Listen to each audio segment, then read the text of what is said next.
Oke. Assalamualaikum warahmatullahi wabarakatuh.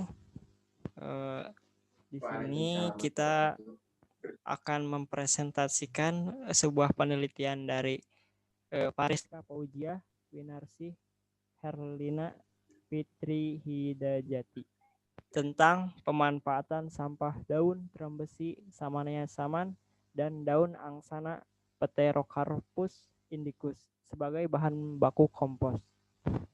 Di sini yang mempresentasikan yaitu saya Muhammad Ali Ridho dan Ahmad Muzaki. Silahkan Ahmad Muzaki untuk materi pertama. Untuk di sini saya akan menjelaskan sedikit tentang sampah organik. Yang pertama ada di sini kan sampah. Sampah organik adalah sampah yang tersusun dari senyawa karbon, hidrogen, dan oksigen.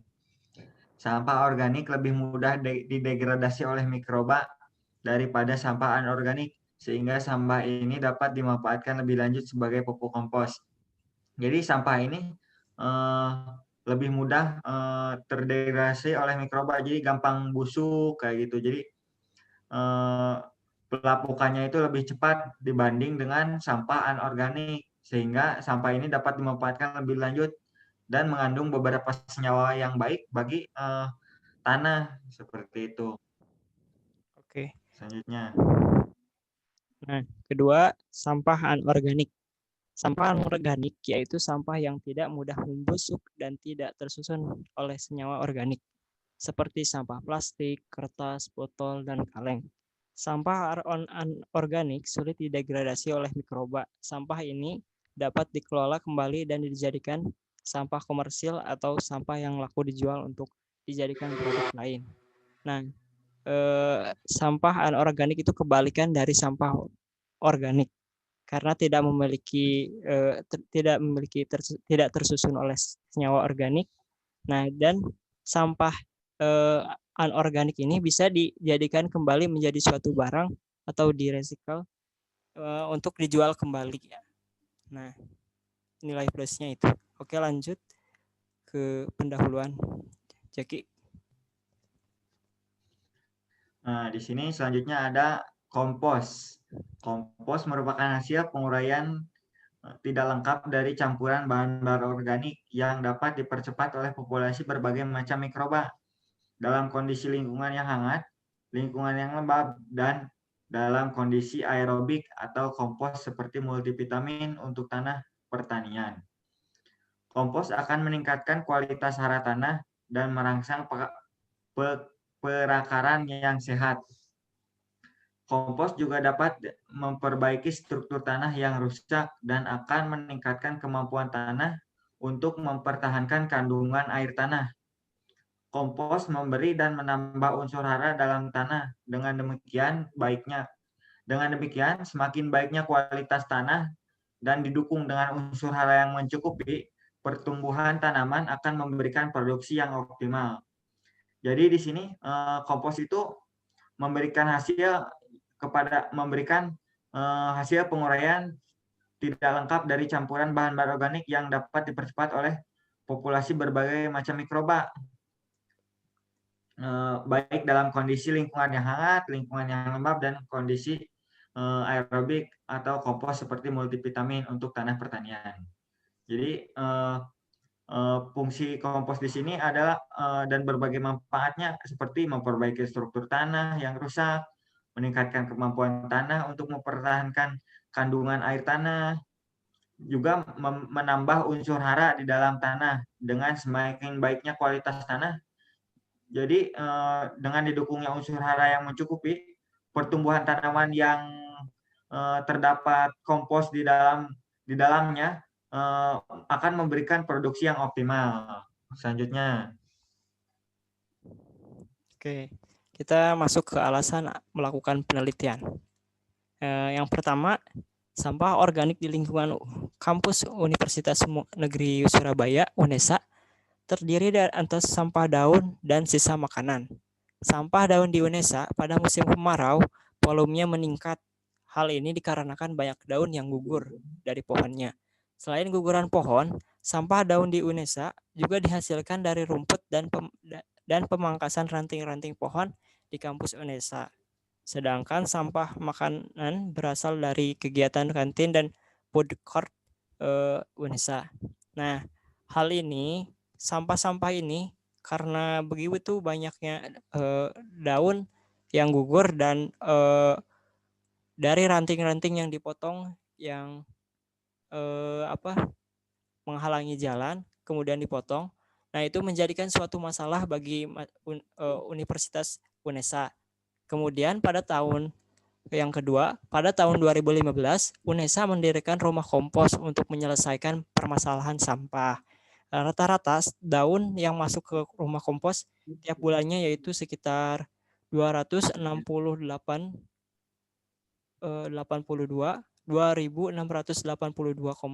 kilo. Nah, itu sangat banyak, sangat besar, sehingga ya dibuatlah rumah kompos untuk tanaman. Yang ketiga, mayoritas sampah dari daun di rumah kompos UNESA adalah daun terembesi, Samanea saman, dan daun angsana, Pterocarpus indicus. Nah, ini yang menjadi alasan kita mereka melakukan penelitian. Nah, daun terembesi dan daun angsana dapat dijadikan sebagai daun kompos daun.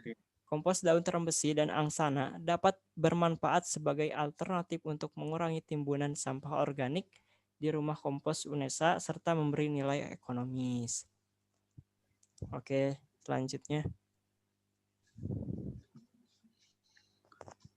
Nah, di sini yang diteliti sebagai bahan kompos itu ada daun angsana dan daun terembesi. Daun angsana, daun tanaman angsana ini merupakan sebuah daun yang bersifat majemuk seperti menyirip, gasal, dan berseling. Anak daunnya terdiri atas 5 hingga 15 anak daun dengan tangkai daun yang berbentuk bulat dan memanjang. Daun terlihat seperti meruncing, tumpul, dan mengkilat serta pangkal daun yang berbentuk seperti melingkar. Bisa dilihat ya di slide ini ada foto daun angsana yang di sebelah kiri. Yang selanjutnya ada daun terembesi. Daun terembesi merupakan daun majemuk yang menyirip ganda. Daunnya berwarna hijau, permukaannya licin dengan tulang daun menyirip. Tiap helai daun memiliki tepi daun rata dengan bentuk bulat memanjang. Panjangnya berkisar antar 2 hingga 6 cm dan lebarnya berkisar antara 1 hingga 4 cm ya. Bisa dilihat di foto di sebelah kanan ini. Ini adalah contoh daun terembesi. Selanjutnya. Nah, sebelum kita melakukan penelitian lebih lanjut, adanya penelitian terdahulu terhadap daun terembesi ini. Berdasarkan penelitian yang dilakukan oleh Munir pada 2013, menunjukkan bahwa daun terembesi memiliki kandungan unsur hara N sebesar 6,52%, unsur nitrogen dan N itu untuk unsur fosfor sekitar sebesar 0,47% dan unsur hara kalium sebesar 2,25%. Berdasarkan uraian di atas, dilakukan penelitian yang bertujuan untuk mengetahui kadar nitrogen, fosfor, kalium, dan rasio karbon dan perbandingan antara karbon dan nitrogen. Kompos daun terembesi dan daun angsana cukup bagus. Oke, selanjutnya.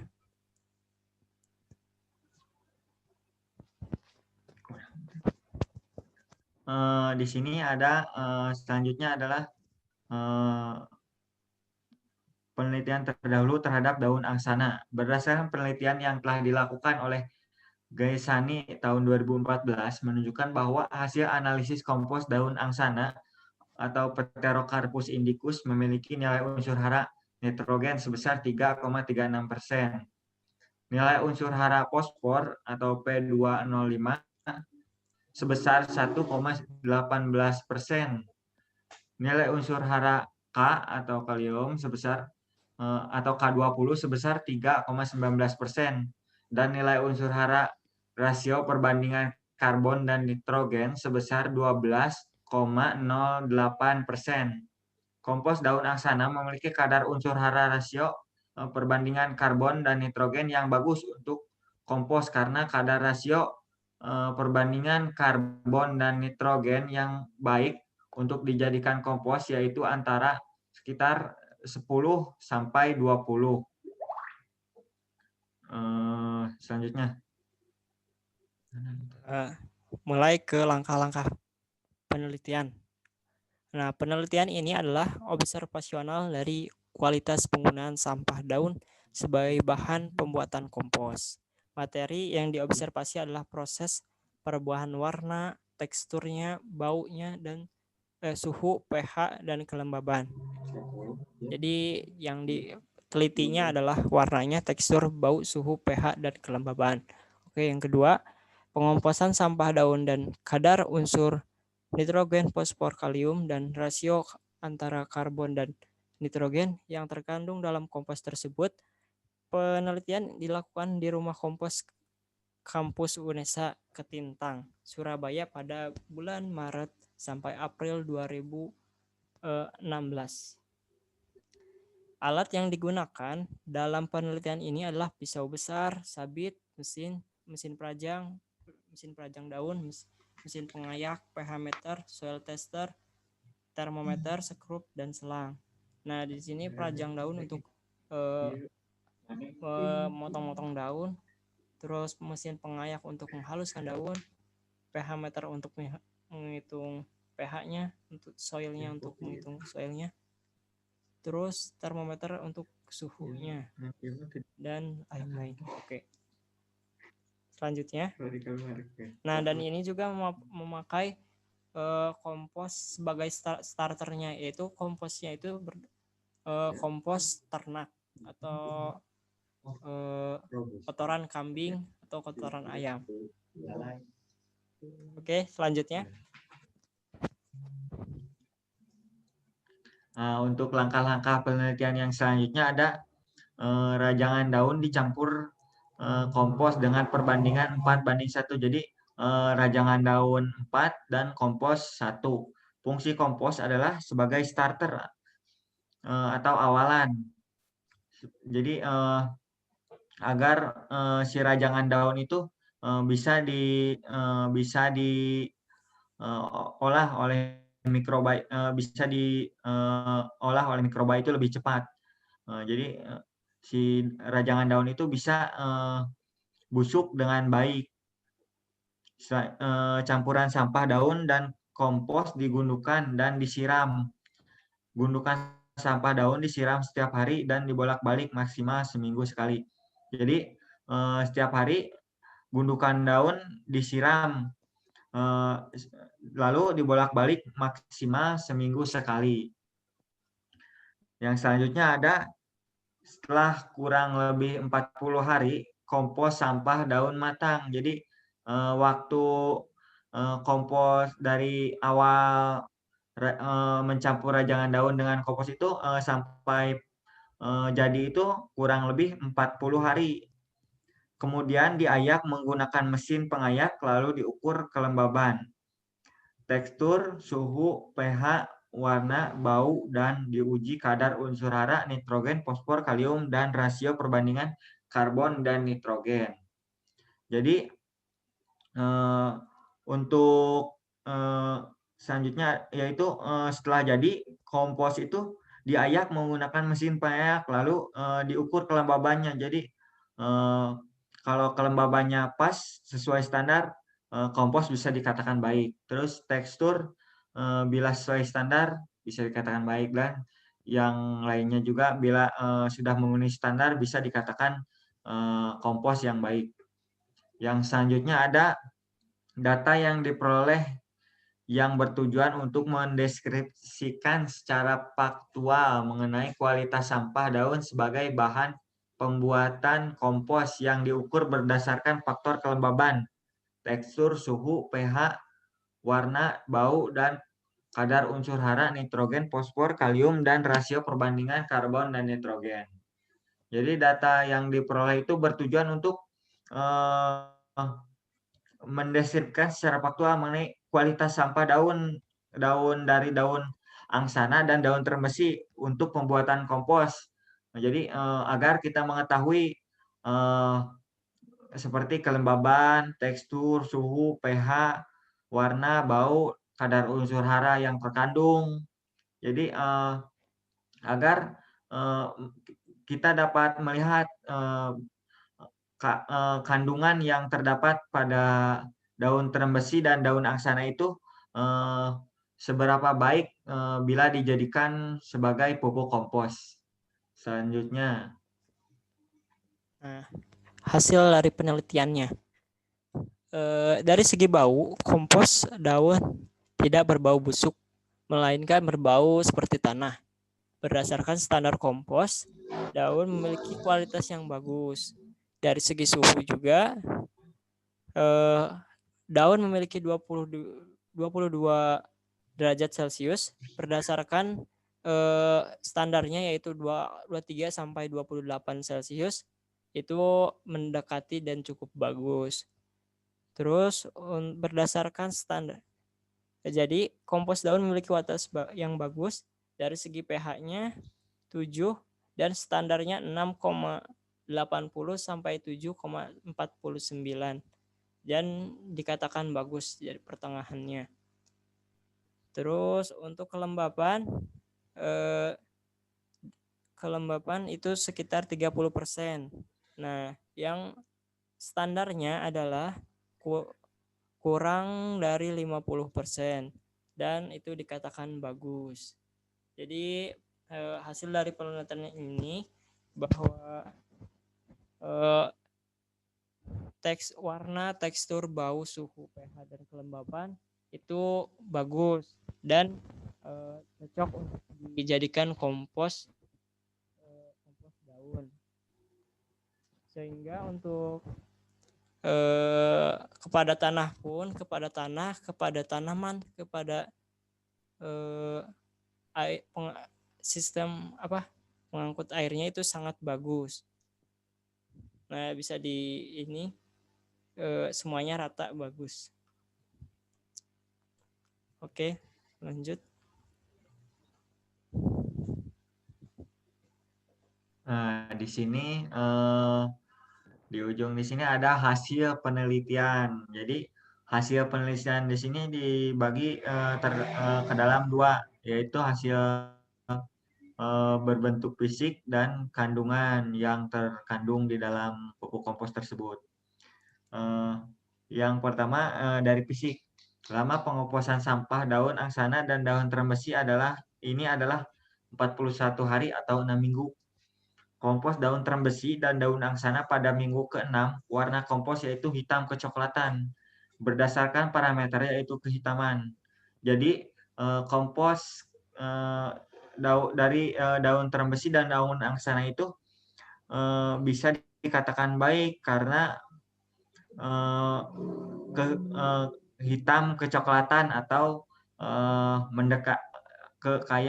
mendekati hitam atau kehitaman. Kompos daun kualitasnya adalah bagus. Jadi kalau bentuk warna dari fisik warnanya itu menandakan bahwa kompos dari daun angsana dan daun terembesi itu bagus untuk dijadikan sebagai pupuk kompos atau penambah bagi unsur hara tanah. Dari segi tekstur, sampah daun bertekstur halus seperti tanah, yaitu bila digenggam akan mengumpal seperti tanah. Jika dilihat dari standarnya, yaitu seperti tanah, kualitas kompos daun adalah bagus. Jadi untuk standar kualitas pupuk kompos, bila kompos bisa bertekstur halus seperti tanah, itu bisa dikatakan kompos yang bagus atau baik. Yang selanjutnya ada hasil penelitian yang dilihat dari segi kandungannya. Berdasarkan hasil penelitian yang dilakukan, dapat disimpulkan bahwa kompos daun trembesi, Samania saman, dan daun aksana Pterocarpus indicus memiliki kadar hara nitrogen sebesar 4,31%. Kadar hara fosfor atau P2O5 sebesar 2,15%. Kadar hara kalium atau K2O 3,59% dan kadar hara rasio perbandingan karbon dan nitrogen sebesar 8,01. Jadi kalau dilihat di sini kandungan yang terkandung di dalam kompos daun trembesi dan daun aksana ini cukup baik karena bisa melebihi dari standar yang ada kayak gitu. Selanjutnya, Oke, menambahkan yang tadi, kenapa takutnya ada pertanyaan, kenapa beda dari penelitian sebelumnya? Karena yang ini adalah gabungan dari kedua daun tersebut, gabungan dari daun trembesi dan gabungan dari daun angsana. Oke, sekian, terima kasih. Bila ada pertanyaan bisa ditanyakan di kolom komentar. Saya Muhammad Ridho dan Ahmad Muzaki pamit undur diri. Wassalamualaikum warahmatullahi wabarakatuh. Terima kasih teman-teman. Jangan lupa follow IG saya, Jaki Udin. Dan Riddle 79.